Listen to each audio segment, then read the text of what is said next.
जो कि एक कम उम्र घोड़ा था जिसने सर्कस की दुनिया में आंख खोली, मगर उसे सर्कस पसंद नहीं था। आसे आजाद रहना पसंद था। आस की मां चाहती थी कि जोकी सर्कस के करतब सीखने में दिलचस्पी ले। आसे डर था कि जोकी को नाकारा समझकर कंपनी वाले बीच न दें। वो सर्कस में पैदा होने वाले अक्सर जानवर फरोख्त कर दिया करते थे। जोकी की मां का ख्याल था कि अगर वो करतब सीख कर अपनी अफादियत जाहिर कर दे तो वो सर्कस की दुनिया का मुस्तकिल हिस्सा बनकर मेरे पास रह सकता है। आज भी मास्टर ने जोकी को करतब सिखाने की कोशिश की तो उसने दिलचस्पी नहीं ली, जिससे मास्टर बहुत मायूस हुआ था। जोकी की मां मालिकों के इशारे समझती थी। अगर जोकी यही रोश बरकरार रही तो वो मालिकों की नजर में नाकारा बन सकता है। हयास ने सोचा, मैंने आज तक जोकी के साथ सुख्ती की है, अब उसे प्यार से समझाऊंगी। जोकी एक कम उम्र और खूबसूरत घोड़ा था। सर्कस में आने वाले बच्चे उसे बहुत पसंद करते थे। वो जोकी को देखकर तालियां पीटते, शोर शराबा करते, नोट और सके फेंक कर अपनी खुश का इजहार करते थे, मगर मालिक उससे आगे चाहते थे। जोकी अगर मजीद कुछ मिजाहिया तमाशा करता या करतब दिखाता तो बच्चों के जरिए सर्कस की मशहूरी बढ़ सकती थी। जोकी अपने वालिदैन का फरमान बरदार था। मां जब उसके सामने रोने लगी तो उसने वादा कर लिया कि वो अब करतब सीखेगा, हिनर हासिल करेगा और उसी फन में माहिर होने की कोशिश करेगा। अगले दिन मशक के बाद जोकी हिनर हासिल करेगा और उसी फन में माहिर होने की कोशिश करेगा। को मास्टर ने सीढ़ी पर चढ़ने का इशारा किया तो वो इत्मीनान से सीढ़ी पर चढ़ गया और उसने अपना तवाज़ुन भी बरकरार रखा। ये देखकर मास्टर बहुत खुश हुआ। अब उसने जरा ऊंची सीढ़ी रखी तो जोकी उस पर भी चढ़ गया। ये देखकर मास्टर की खुशी की अंतहा न रही। जोकी ने कुछ ही दिनों में काफी करतब सीख लिए। इसके कमालात तमाशाइयों ने देखे तो बहुत पसंद किए। लोग पहले से ज्यादा तादाद में आने लगे। जोकी की मां बहुत खुश थी। आस का बेटा बहुत बहादुर और होनहार था।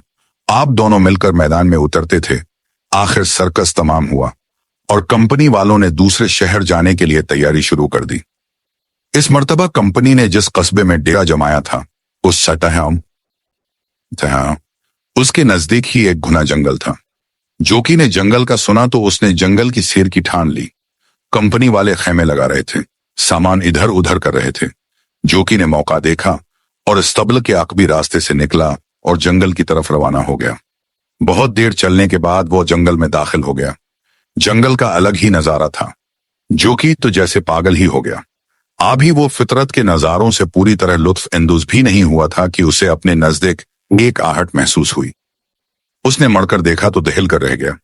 कुछ ही फासले पर एक शेर उस पर नजरें जमाए हमले के लिए परतुल रहा था। जैसे ही शेर को एहसास हुआ कि जोकी ने उसे देख लिया है, उसने एक जस्त भरी और खतरनाक अंदाज से जोकी की तरफ बढ़ा। खतरे को भांप कर जोकी पहले ही चौकना हो गया था।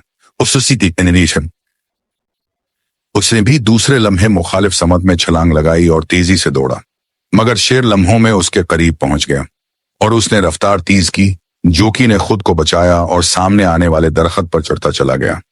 उसने दो शाखों के दरमियान खुद को मुतवाजन किया। एक शाख चरचराई। जोकी ने अपना वजन दूसरी शाख पर मुंतकिल किया और शाखों पर मजबूती से पांव फंसा लिए। नीचे खड़ा शेर फटी फटी नजरों से दरख्त पर चढ़े जोकी को देख रहा था कि कैसे एक घोड़ा दरख्त पर चढ़ सकता है। आखिर उसने अपना सिर झटका और खौफनाक अंदाज में धाड़ा। जोकी लुढ़स कर रह गया, मगर उसने अपने अवसान खुत्ता नहीं होने दिए। शेर दरख्त के गर्द चुकर लगाने लगा और फिर नीचे आकर बैठ गया। जोकी समझ गया कि वो उसका शिकार किए बगैर नहीं जाएगा। आज इसे एहसास हो गया था कि अपना घर ही सबसे महफूज जगह होती है और बाहर की दुनिया में कदम कदम पर खतरात मौजूद होते हैं। शेर को उम्मीद थी कि भूख और प्यास से बेचैन होकर वो जरूर नीचे उतरेगा। आधर जोकी की दुआएं रंग लाने लगी। मौसम बदलने लगा। स्याह बादल छा गए और फिर बारिश शुरू हो गई। जोकी ने खुदा का शुक्र अदा किया और बारिश के पानी से प्यास बुझाई और दरख्त के पत्ते खाने लगा। शेर ने यह मंजर देखा तो बड़ा मायूस हुआ। बारिश की वजह से वो खासा भीग चुका था। आस ने जोकी पर हसरत भरी नजर डाली और मरे मरे कदमों से एक तरफ रवाना हो गया। जोकी ने थोड़ी देर इंतजार किया। दरख्त के ऊपर से दूर दूर तक जायजा लिया और दरख्त से नीचे उतर आया और उतरते ही उसने दौड़ लगा दी और उस वक्त तक न रखा जब तक वो कंपनी वालों के पास न पहुंच गया। सब उसके मिलने पर खुश थे और जोकी फूली हुई सांसों के साथ सोच रहा था कि अच्छा हुआ उसने अपनी माँ की बात मानकर हिनर सीख लिया और उसी की बदौलत जान बच गई।